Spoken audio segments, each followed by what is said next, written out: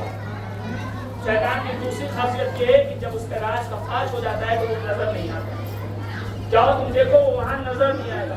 وہ آدمی وہاں سے اٹھا, اٹھنے کے بعد اپنے مسجد کی طرف چلا, عبادت خانے کی طرف چلا. ادھر اللہ کو حکم ہوا, ملک الموت کو گیا, ملک الموت اس عورت کی روح کو قبض کر لے. ملک الموت نے کہا کہ پروردگار تیرا حکم, لیکن کیوں, وجہ کیا ہے؟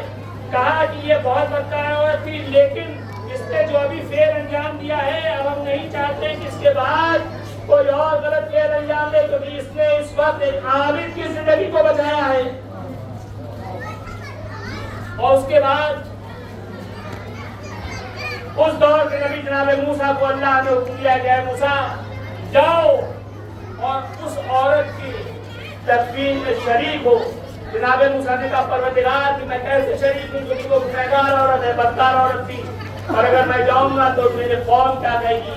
تو اللہ نے کہا کہ اے موسیٰ ایسا نہیں ہے, یقیناً وہ گنہگار عورت تھی, بدکار عورت تھی, لیکن اس نے زندگی کے آخری لمحے میں ایک عابد, ایک نمازی کو گناہ سے بچا دیا ہے. اس لیے میرا حکم ہے کہ تم اس کی تدفین میں شریک ہو. صلوات پڑھیں محمد صلی اللہ علیہ وسلم.